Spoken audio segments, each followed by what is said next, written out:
네, 코로나로 어려움이 있지만 그래도 또 예배로 모여서 하나님 예배하는 귀한 시간을 주신 하나님께 감사를 드립니다. 잊지 못하는 신앙의 경험이 혹시 다들 있죠? 우리 어린 친구들은 앞으로 있을 테고 또 성년이 된 우리는 그런 경험이 하나씩 있습니다. 예수님과의 첫사랑, 은혜가 너무너무 좋았던 때, 하나님 나 이렇게 사랑하시는구나 라고 주님을 만나고 느꼈던, 막 지금 생각해도 가슴이 설레고 그랬던 때. 저도 있어요. 그 중학교 2학년 때인데 수련회 갔다가 산에 가서 기도하는데, 나무 붙잡고 기도하는데 목사님, 저의 죄가 생각난 거예요. 얼마나 울었는지. 내려올 때는 뭐 길이 안 보일 정도로. 지금도 수십 년이 지났지만 그때만 생각하면 좋아요. 참 잊지 못하는 신앙의 경험이죠. 바울도 있었습니다. 바울도 다메섹으로 가는 그 길에서 예수님 믿는 사람들 잡으려고 갈 때 주님을 만났어요. 정말 밝은 빛 가운데 주님의 음성을 듣고 고꾸라졌죠. 바울이 그때 경험이 얼마나 좋았는지, 또 얼마나 강력했는지 십수년이 지나고 사역을 할 때 잊지 않고 그 얘기를 항상 한 번씩 합니다. 그래서 사도행전에 보면 바울이 간증으로 그때 이야기를 여러 번 해요. 목사님도 그렇고 대부분의 예수님 믿는 분들이 이런 주님과의 첫사랑, 잊지 못할 신앙의 경험들, 추억들 다 있습니다. 오늘 베드로도 있어요. 베드로도 오늘 말씀 16절, 17절에 보면 우리 주 예수 그리스도의 능력과 강림하심을 너에게 알게 한 것이 교모에 만든 이야기를 따른 것이 아니요 우리는 그의 크신 위엄을 친히 본 자라. 17절이 중요한데요. 지극히 큰 영광 중에서 이러한 소리가 그에게 나기를 이는 내 사랑하는 아들이요 내 기뻐하는 자라 하실 때 그가 하나님 아버지께 영광과 존귀와 영광을 받으셨느니라. 이게 마가복음 9장이랑 누가복음 9장에 나오는 변화산 사건이죠. 모세와 엘리야가 예수님과 대화하고 그 가운데 예수님이 정말로 흰옷을 입고, 표현이 그렇죠? 세상에 빨래하는 사람이 빨래 한들 저렇게 희게 할 수 있을까라고 싶을 정도로 흰옷을 입고 예수님이 존귀와 영광의 모습으로 변화됩니다. 베드로가 그 자리에서 그 모습을 목격했어요. 베드로는 그 순간이 너무너무 영광스러웠어요. 잊지 못할 신앙의 경험과 추억이었죠. 당시에는 막 알아듣지 못하는, 여기서 우리가 초막 셋을 짓겠습니다. 하나는 모세를 위해서, 하나는 엘리야를 위해서, 하나는 주님을 위해서 막 자기도 모르는 소리 막 했지만 그게 그 순간 베드로의 마음 가운데 깊이 각인되어 있어요. 그래서 정말 세월이 오래 지난 후에도 이렇게 자기의 경험을 얘기하는 거예요. 신앙생활을 하면서 주님을 경험하는 것, 체험하는 것, 왜 중요한가? 그게 자기를 이끄는 힘이 됩니다. 바울 사역의 원동력은 다마스쿠스로 가는 그 길 위에서 주님을 만난 그 순간이었어요. 한평생 그 순간을 잊지 않았습니다. 지금 베드로도 여전히 그때 예수님 변하신 그 영광스러운 변화산의 그 모습, 기억을 늘 간직하고 여기서도 얘기하는 거예요. 그런데 왜 얘기하는지가 중요합니다. 왜 얘기할까요? 왜 얘기하냐면 베드로가 지금 죽을 때가 되었어요. 나이 많아서 죽을 때가 가까이 왔습니다. 그런데 죽을 때가 되니까 염려하는 게 하나 있었어요. 그게 뭘까요? 그게 뭐죠? 염려하는 것. 베드로가 염려하는 것. 자기가 없으면, 자기가 이제 이 세상을 떠나면 남겨진 그 성도들이에요. 저 친구들이 내가 없어도 신앙생활 잘할까? 믿음 생활 잘할까? 열심히 교회 다닐까? 공동체에 속해서 변함없이 하나님 잘 섬기고 예배 잘 드릴까? 근데 베드로는 그들이 염려가 되었던 거예요. 그래서 어찌하든지 그 사람들이 예수 그리스도를 생각하도록, 주님을 생각하도록 자꾸만 주님 생각나도록 그들을 설득합니다. 설득하기 위한 가장 좋은 방법은 자기가 경험한 걸 얘기해 주면 돼요. 왜냐하면 내가 그랬으니까, 증인이 나니까, 그 결과물이 나니까 내가 경험했던 거 얘기해 주는 것만큼 확실한 설득의 방법이 없어요. 강력합니다. 그래서 베드로는 자기가 경험했던 너희들 예수 그리스도는 영으로만 계시고 인간의 몸으로 이 땅에 온 것 아니다라고 가짜로 얘기하는 사람들이 있는데 그 사람 말에 절대로 현혹되지 말라. 내가 직접 봤다. 내가 목격했다. 내가 증인이다. 내가 경험했다. 그거를 지금 얘기해주고 있는 것입니다. 오늘 말씀 13절에 보면 내가 이 장막에 있을 동안에 너희를 일깨워 생각나게 함이 옳은 줄로 여기노니 내가 살에 안에 있는 동안에 너희로 하여금 주님을 생각나게 하도록 이렇게 말하는 것입니다.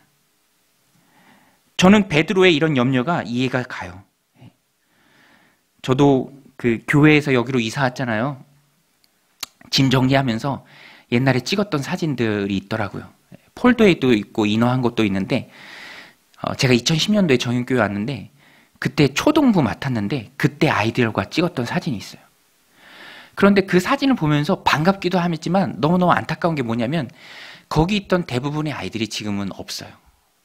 찾을 수가 없습니다. 그렇죠. 같이 많이 신앙생활 했지만 어느 순간 하나 둘 떠나기 시작해요. 그게 너무 그런 게 안타깝죠. 세상으로 나아가는 사람들. 그래서 우리도 그들을 믿음 안에 붙잡아 놓고자 한다면 가까이 있는 우리의 자녀들을 늘 믿음 안에 자라가도록 떠나가지 않고 한순간도 이탈하지 않고 늘 그 믿음 안에 두고자 한다면 간증을 해야 돼요. 내가 체험한 예수님, 내가 예수님 만나고 이렇게 변했다.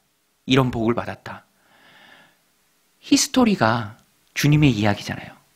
그것이 나의 이야기가 돼야 합니다. 다른 사람의 이야기가 아니라 내가 경험한 예수님, 내가 체험한 예수님, 나와 함께 하시고 나에게 은혜를 베풀어 주신 그 예수님을 이야기할 수 있어야 돼요. 베드로처럼.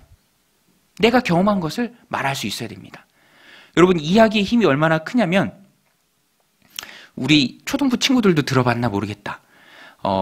우리 성도님들도 들어보셨는지 모르겠는데 재미있는 얘기예요. 이야기의 힘이 얼마나 우리 마음 가운데 깊이 박혀 있냐면 들었던 이야기는 잊어버리지 않아요. 혹시 그 얘기 들어보셨나요? 할아버지 할머니가 개울에서 있는데 저기 위에 개울 위에 있던 할아버지가 그 개울에서 큰 거를 봤는데 그게 둥둥둥둥 떠내려, 죄송합니다. 제 더러운 얘기해서 둥둥둥둥 떠내려와서 할머니 앞에 멈춰섰는데 할머니가 그걸 된장인 줄 알고 건져다가 맛있게 된장찌개를 끓여서 할아버지랑 먹었다.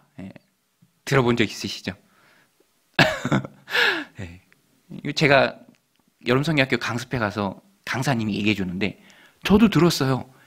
강사님이랑 저랑 나이 차이가 되게 많이 나는데 저도 듣고 깜짝 놀랐어요. 이야기의 힘이에요. 한 번 들은 얘기는 잊혀지지 않아요. 그래서 우리는 자꾸만 베드로처럼 주님을 생각나게 해야 돼요.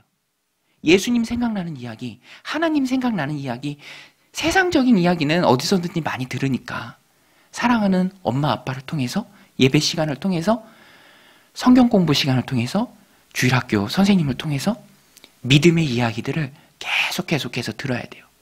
베드로도 이 믿음의 이야기를 지금 하고 있는 겁니다. 믿음의 이야기는 강력해요. 그래서 우리는 베드로처럼 근데 할 얘기가 있어야죠. 맨날 세상에 가 있었는데 세상 얘기밖에 해줄 게 없는데 그러면 거기서 무슨 역사가 일어났겠습니까? 그래서 우리는 자꾸만 하나님의 말씀을 들어야 되고요. 믿음을 쫓아 행해야 하면서 하나님이 은혜 주실 그 계기를 놓치지 않고 늘 주님과 동행해야 합니다. 베드로가 어떻게 이런 귀한 체험을 마음속에 간직하고 지금 여기서 얘기해 줄 수 있습니까? 베드로 후서 수신자들한테, 편지 받는 사람들한테 예수님하고 늘 동행했으니까. 베드로, 야고보, 요한, 변화산, 헐몬산이잖아요. 헤르몬산. 거기 쫓아 올라갔다고요. 예수님. 항상 함께 했다고요. 예수님과 항상 함께 하는 사람이 예수님을 체험하고 예수님을 경험하고 예수님과의 스토리를 말해줄 수 있는 거예요.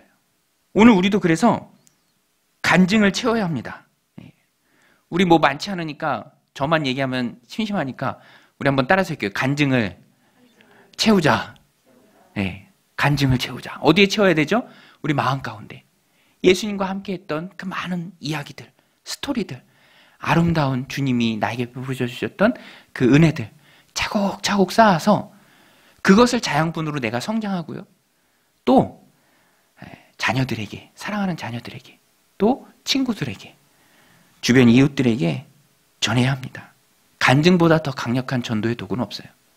아니, 자기가 체험했다는데, 그리고 그 주님을 통해서 바뀐 그 결과물이 여기 있잖아요. 내가 이렇게 은혜를 받고 복을 받고 삶이 변하고 말이 변하고 생각이 변했는데 그것만큼 강력한 증거가 어디 있습니까? 베드로가 지금 그 얘기를 하는 거예요. 저도 목사님도 강동 정육교회를 우리 성도님들과 함께 세워나가잖아요. 설레는 건 뭐냐면 내 삶에 간증이 많아지겠다. 그거예요. 전에는 개척하신 목사님들이 얘기를 해도 그게 잘 이해가 안 됐어요. 그냥 공감하기가 좀 어려웠어요. 그런데 지금은 그때 했던 그 얘기들이 이것 때문에 그렇게 얘기하셨구나. 그분이, 그 목사님이, 그 선배님이 얘기한 게 이 타이밍에 이런 내 마음이었구나. 그런 걸 느끼게 돼요. 간증이 많아지고 있어요. 조금씩 실감이 납니다. 경험과 체험은 산 교육이에요. 교과서 보고 배우는 게 아닙니다. 춤 잘 추는 분한테 직접 가서 배워야지.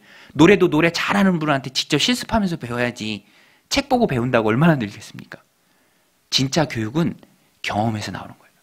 그래서 예수님도 어디를 가든지 제자들을 데리고 다니셨습니다. 그리고 그들로 하여금 능력을 배양해 주셔서 니네가 한번 해봐라 라고 하셨어요. 그게 다 제자들이 간증으로 쌓인 거예요. 체험으로, 경험으로 쌓인 겁니다.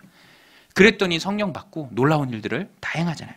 오늘 우리도 간증을 채워야 합니다. 시행착오를 두려워하면 안 돼요. 우리 카페 여기 만들었잖아요. 사실 한 번 만든 적이 있거든요. 저쪽 하남성전에 거기서 또 이렇게 참여해서 뭐 이렇게 돕기도 하고 그랬는데 그때 경험이 있으니까 여기 할 때는 어렵지 않더라고요. 어떻게 해야 할지가 보이고 다 경험에서 나온 거죠. 저희 어머니도 지금도 젖소를 100마리 키우시는데 2011년도에 구제역 광풍이 불 때 다 묻었어요. 101마리를 묻었어요.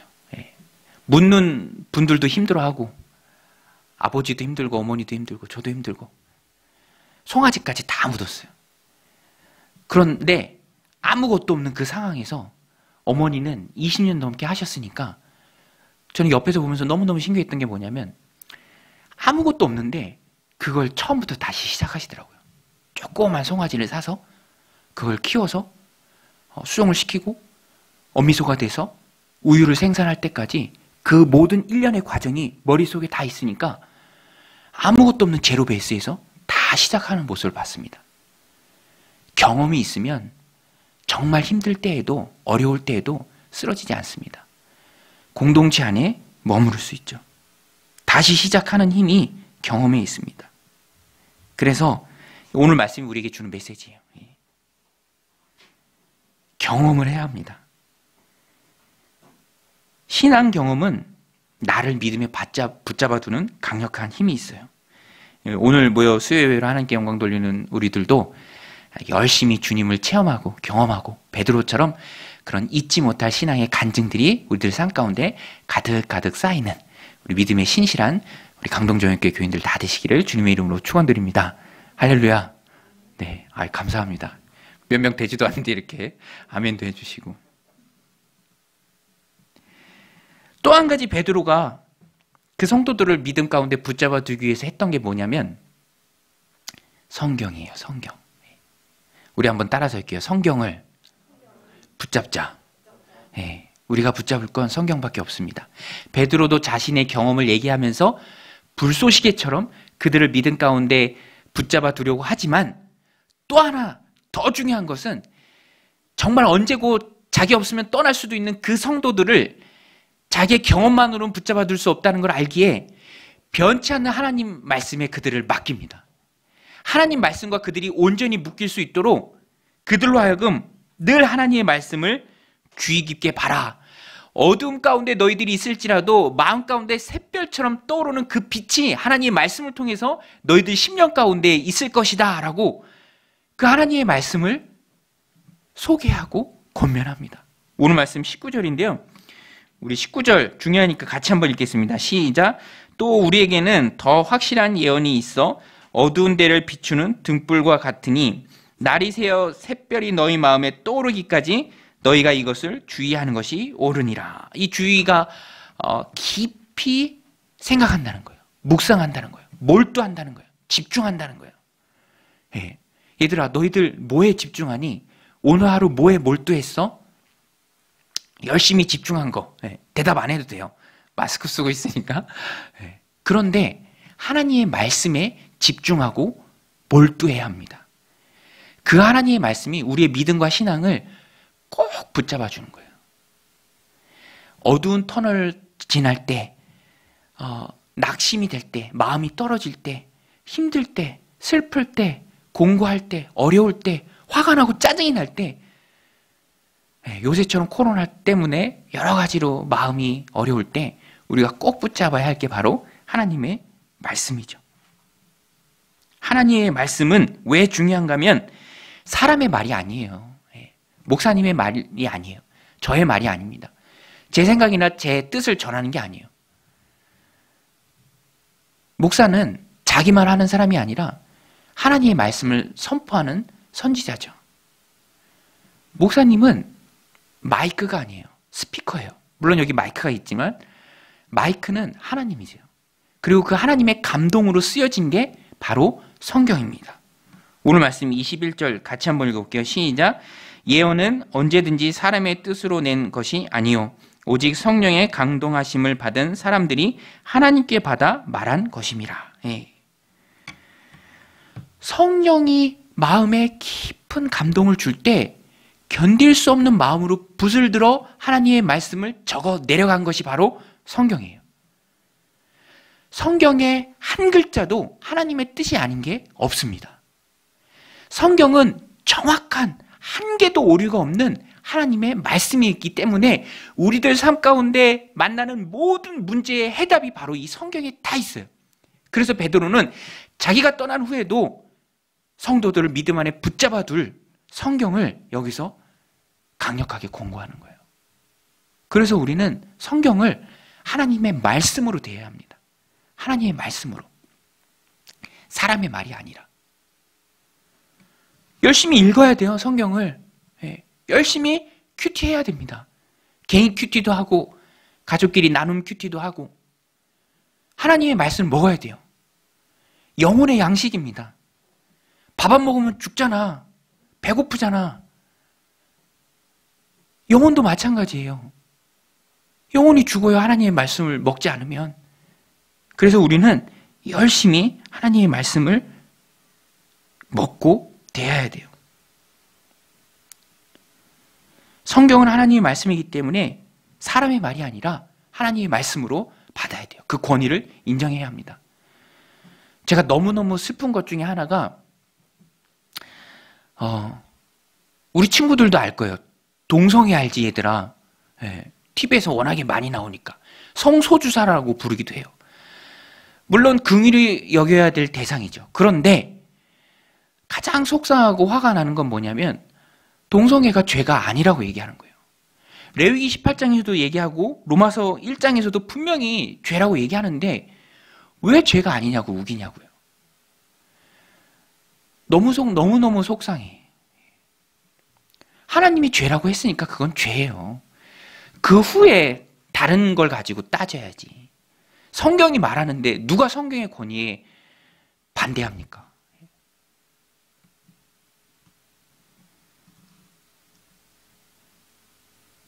큐어 신학이라는 말도 있어요. 너무너무 슬퍼요. 신학자들이 동성애를 옹호하면서 만든 큐어 신학. 비참하죠. 씁쓸합니다. 세상의 기준이 있어요. 그런데 그 세상의 기준은 세상의 기준일 뿐이에요. 성경이 먼저고요. 모든 세상의 기준은 성경 앞에서 무릎을 꿇어야 합니다. 그러니까 하나님의 말씀은 더없이 귀한 우리 믿음과 삶의 유일한 법칙이죠. 그래서 우리는 성경을 하나님의 말씀으로 받들고 그 하나님의 말씀과 나를 붙들어 매야 합니다. 그러면 떠나가지 않아요. 하나님의 말씀이 없기 때문에 세상 기준이 그 마음을 지배하기 때문에 귀가 얇아져서 누가 이렇다고 하면은 그냥 홀랑 떠내려갈 수밖에 없는 거예요. 우리의 삶을, 인생을 하나님의 말씀이라는 견고한 반석 위에 세워야 합니다. 그래서 정말로 늘 하나님 성전 안에 하나님 예배함에 기쁨이 있고 늘 공동체 안에 머무르고 늘 신앙 안에 머무르고 믿음 안에 머무르는 우리 강동정연교회 교인들 다 되시기를 주님의 이름으로 축원드립니다. 목사님이 이거 생각하다가 말씀 준비하다가 무디라는 할아버지가 떠올랐습니다. 무디, D.L. 무디. 지금은 천국 가셨는데 19세기 아주 유명한 미국의 부흥사예요. 평신도 설교자입니다. 성경을 너무너무 사랑한 분이에요. 원래는 구두방에서 영업사원으로 일했는데 그 마음에 하나님의 말씀이 들어가니까 성경을 사랑하니까 밤낮 성경을 보니까 마음이 뜨거운 거예요. 너무 뜨거워서 견딜 수가 없어요. 교회 가서 주일학교 교사 시켜달라 그랬어요. 그런데 당시에는 구두방 영업사원이 구두쟁이가 좀 낮게 보는 신분이었나 봐. 안 시켜줬어요. 잘 모르면서 무슨 교사를 하려고 그래요. 안 시켜줬나 봐. 그러니까 무디가 어떻게 마음은 뜨거운데 교회 밖에다 그냥 아이들 전도하고 막 그랬어요. 그러니까 교회 안에 있는 주일학교보다 교회 밖에서 무디가 전도한 아이들이 훨씬 더 많을 정도로 주일학교에 특별한 애착을 가지고 사랑을 가지고 일평생 하나님 앞에 크게 또 귀하게 영향력 있게 쓰임받았던 사람입니다. 그런데 이 무디 목사님이 정말 성경을 사랑했어요. 첫손녀한테 짧은 글과 함께 성경을 한 권 보냈어요. 그리고 이렇게 글을 썼습니다. 잘 들어보세요. 지난 40년 동안 성경은 이 세상에서 내게 최고로 소중한 것이었지. 나의 첫 손녀인 아이린 무디에게 첫 선물로 성경 한 권을 보낸다. 이 성경이 너의 인생 항록 가운데 가장 가까운 친구가 되길 바란다. 할아버지 D.L. 무디. 무디의 성공, 그 이면에는 변치 않는 하나님의 말씀인 성경이 있었습니다. 성경은 무디 삶의 중심이었고요. 교육 사업의 중심이었습니다. 자신의 인생과 모든 사역이 자신의 뜻에서 나온 것이 아니라 성경의 원칙에 의해서 움직였습니다. 그리고 특별한 게 목사님도 이 책 보고 알았는데 성경 속에는 구절마다 무디의 성경에 있는 구절마다 T, 알파벳 T랑 P가 있었대요. T, P. 무슨 뜻이냐고 빼곡히 적혀 있으니까 구절마다 주변 사람들이 물어보니까 무디가 그렇게 대답했대요. T는 try. 무슨 뜻이죠? try? 네. 시도한다는 거예요. 실행했다. try. P는 proof. 네. 증명됐다. 그러니까 하나님의 말씀을 읽기만 한 것이 아니라 하나님의 말씀을 읽고 그걸 실행해 봤어요. into the practice. 실천을 했어요. 그랬더니 그 말씀이 진리인 것으로, 사실인 것으로 프로프, 증명이 됐다는 거예요. 하나님의 말씀은 성령의 감동으로 쓰인 하나님의 말씀이기 때문에 그것은 진리예요. 사실이에요. 내가 그 말씀을 붙잡고 그렇게 살아본다면 그 말씀은 반드시 내 삶 가운데 진리로 증명된다는 거예요. 무디를 통해서 우리가 배웁니다. 그리고 우리 앞서 살았던 많은 신앙의 선조를 통해서 오늘 편지를 썼던 베드로를 통해서 우리가 배워요. 오늘 우리도 늘 하나님 믿음 안에 예수님 안에 거하고자 한다면 떠내려가지 않고자 한다면 신앙의 간증들이 많이 쌓여야 되고요. 또 한 가지 하나님의 말씀을 꼭 붙들어야 됩니다. 세상의 말이 아니라 사람의 말이 아니라 세상의 가치가 아니라 변치 않는 하나님의 말씀 정말 우리의 인생을 걸고 모험하기를 원한다면 성경만큼 좋은 게 없죠. 성경 말씀만큼 좋은 게 없습니다. 우리가 그 말씀 붙들고 살아볼 때 우리는 실망하지 않을 거예요. 살아계신 하나님께서 함께 하시니까. 그래서 저도 강동정연교회를 개척하면서 붙잡은 말씀이 그거예요. 성경대로 교회를 우리 성도님들과 함께 이끌어가 보자. 신약교회처럼. 신약교회가 은혜가 충만했거든요. 성경적인 교회, 강동적인 교회.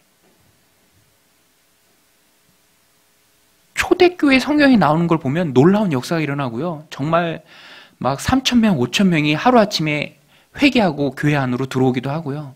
우리도 성경적인 교회를 따라해 보면, 다른 거 따라하지 말고 성경에 나오는 그 교회를 따라해 보면 하나님 우리에게도 그 말씀이 진리인 것을 증명해 주실 줄로 믿습니다. 오늘 우리 이 말씀 붙들고 늘 하나님 말씀대로 살기를 결단하고 다짐하는 우리가 되기를 예수님의 이름으로 간절히 축원드립니다. 우리 같이 한번 기도했으면 좋겠어요. 우리 함께 기도할 때 하나님 말씀 붙들고 살게 하여 주옵소서. 세상의 가치관들, 그 썩어 없어질 세상의 기준들 쫓아가지 않게 하시고 변치 않는 성령의 감동으로 쓰여진 하나님의 말씀, 선포되는 귀한 하나님의 말씀만 마음에 담고 그 말씀 붙들고 살아갈 때 우리가 어려운 중에도 낙심하지 않도록, 떠내려가지 않도록 늘 믿음 안에 거하도록 하나님 우리를 붙들어 주옵소서. 우리 또 예수님과 늘 동행하는 우리가 되어서 우리들 삶 가운데 놀라운 간증들이 쌓이도록, 그래서 그 간증이 나를 붙들고 내 자녀를 붙들고 우리 교회를 붙들고 죽어가는 많은 영혼들을 주님께로 인도하는 그 일에 내가 쓰임받길 원합니다. 하나님과 우리 주님과 늘 동행하길 원합니다. 늘 주님과 함께하길 원합니다. 그래서 주님과 함께하는 경험과 추억과 간증들이 많아지게 하여 주옵소서. 우리 같이 한번 합심해서 기도하겠습니다.